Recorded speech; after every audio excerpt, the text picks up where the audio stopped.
I'm Megan Skidmore, and welcome to the Beyond the Shadow of Doubt. I'm a woman, daughter, sister, spouse, mother, life coach, and person of faith on a mission to normalize asking questions and allowing doubts on a faith journey and all aspects of life. Join me as I bring this traditionally taboo topic out of the shadows of shame and into the light. I firmly believe we normalize through more talking and engaging in discussion. More talking peels back, exposes, and erases the layers of shame associated with asking questions and allowing doubts. When we are more authentic about our journey, we are more powerful because shame has no power in the face of authenticity. Hopeful Spaces is a Dallas Hope Charities component of Hopeful Discussions, sponsored by Mercedes-Benz Financial Services USA. It's a free monthly parent, ally, or caregiver support group facilitated by Megan Skidmore Coaching. Email chc@dallashopecharities.org for more info.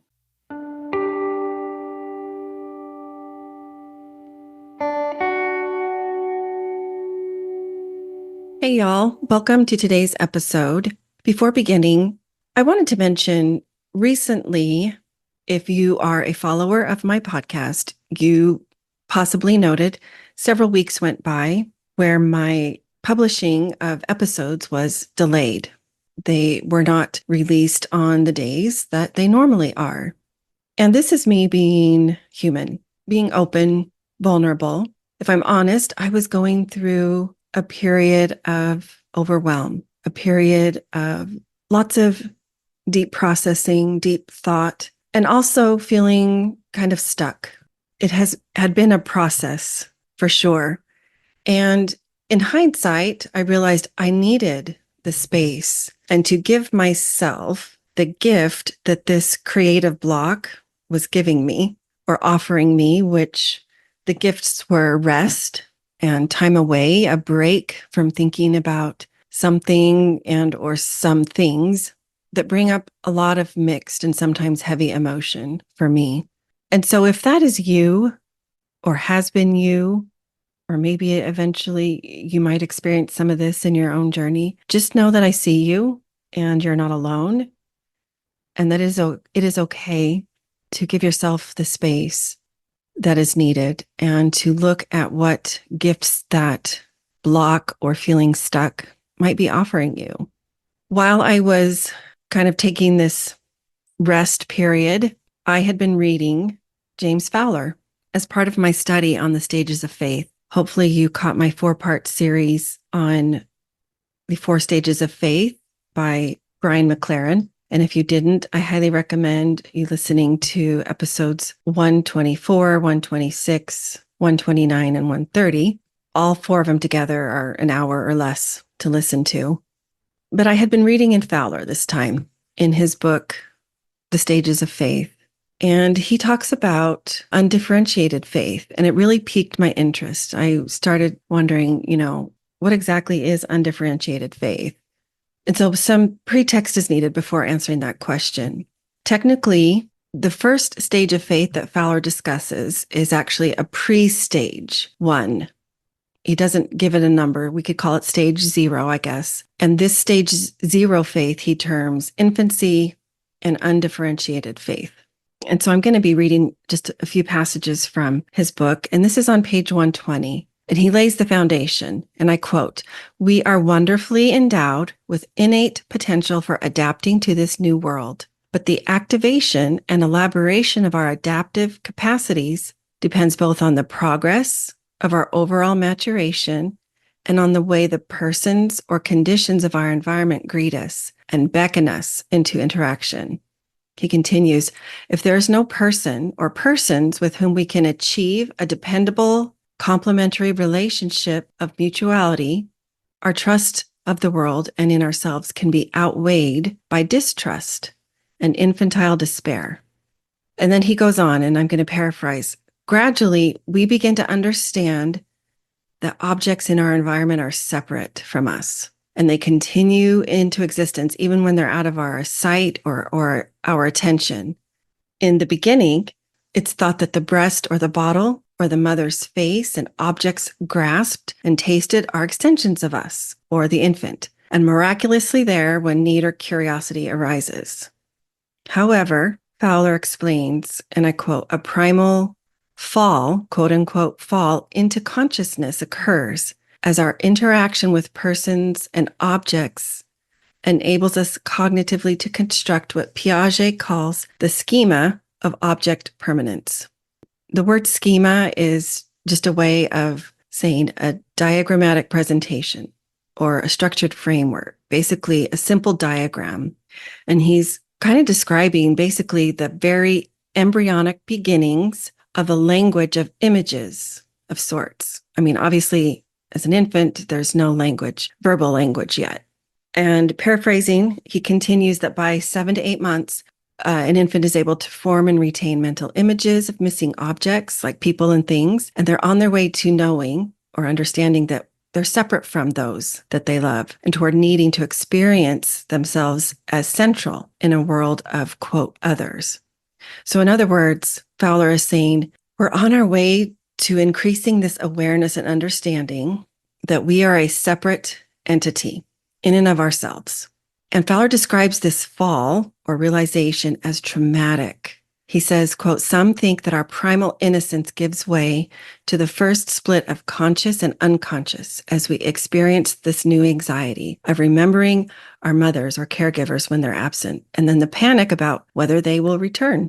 So in other words, this innocence is taken from us as we begin to be conscious of our separateness from others, particularly the mother or caregiver or caregivers, when we do not see them and are not sure of if or when they'll return.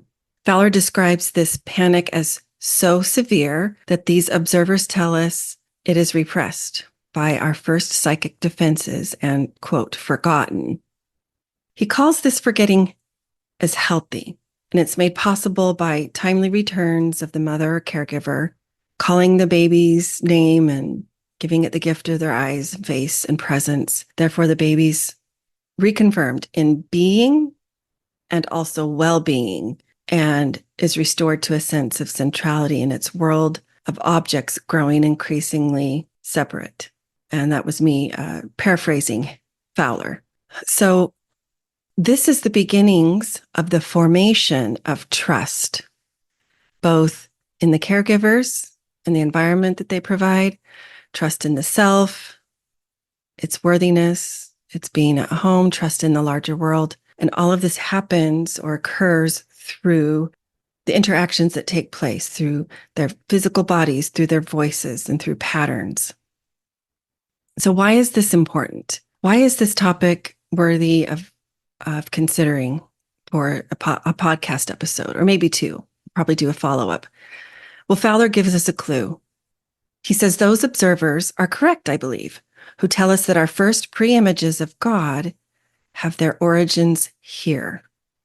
Particularly, they are composed from our first experiences of mutuality. Mutuality is just another way of saying that exchange between the infant and parent or caregiver and feeding, changing the diaper, taking care of needs, holding them, and so on. Continuing with Fowler, in which we form that rudimentary or foundational awareness of self as separate from and dependent upon these immensely powerful others, quote unquote others. And these others are significant to us because they were present at our first consciousness and, quote, knew us with their eyes and smiles. And Fowler says, I call these pre-images because they are largely formed prior to language, prior to concepts, and coincident with the emergence of consciousness, end quote. So this just kind of blew my mind when I was reading it. This idea that there is this form of language that it is being created in our psyches before we have any way of using words or sounds, long before written language, long before spoken language. The infant's brain is creating, making meaning through the images that are in their world. Fascinating. And so this sets the stage to examine more closely and clearly this stage 0 faith, as Fowler calls it, infancy and undifferentiated faith. I was really curious to know what the word undifferentiated means. And so I looked it up in the dictionary, and it's a term used to describe cells or tissues that don't have specialized, quote, mature structures or functions. And Merriam-Webster says not divided or able to be divided into different elements, types, etc. And examples would be undifferentiated cells or undifferentiated mass. So undifferentiated faith. Okay.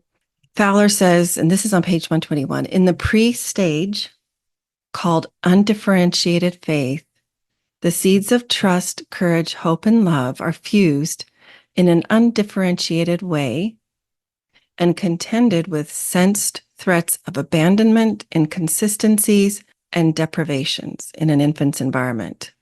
And Fowler does acknowledge this is really a pre-stage, that the research that he does it's really inaccessible to them.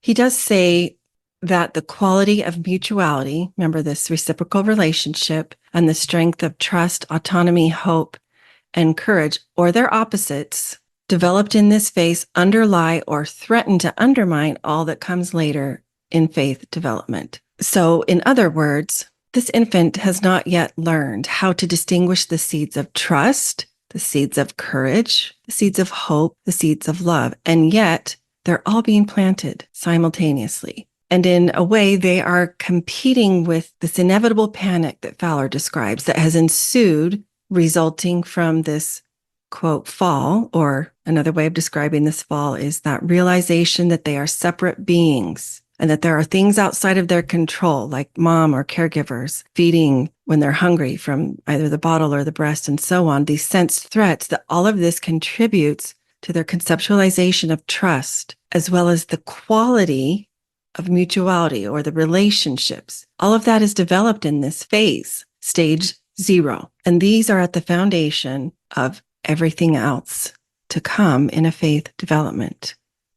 So what happens in this very, very early stage, what happens here matters and is worth considering, examining, increasing our awareness of, as it will inform us more clearly of our journey, both kind of where we've come from, as well as here in the here and now and later on. Very, very important to consider this stage.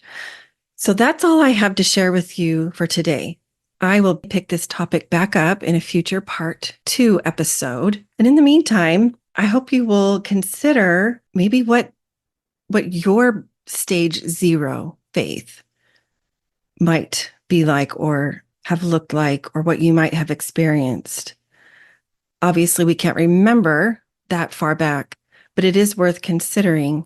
There are certain things, obviously, we do know. If we were maybe adopted by somebody who is not our birth parent, or perhaps some live in foster care situations, or maybe they're raised by extended family. Perhaps, there were problems in the marriage and the parents separated or even divorced. I mean, there's a variety of starting points. And I think it's worth considering how that impacted the infant in this early stage of development, and specifically faith development. That is all I have. Thank you so much for joining me, and I will talk to you next time.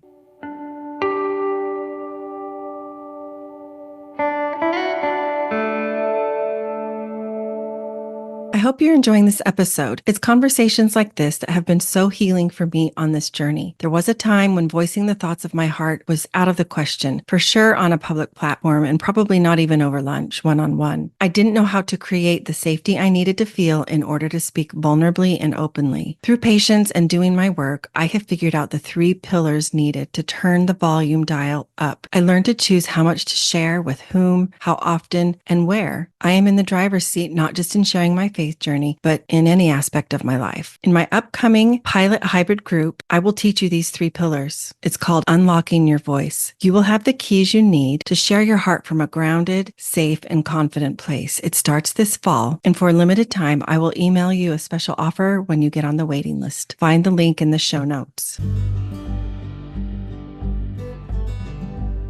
On the the Shadow of Doubt podcast is a proud member of the Dialogue Podcast Network, which is part of the Dialogue Journal found at dialoguejournal.com. Founder Eugene England was a Mormon writer, teacher, and scholar who wrote, "My faith encourages my curiosity and awe. It thrusts me out into relationship with all creation and encourages me to enter into dialogue. My hope is that this podcast is an extension of that vision."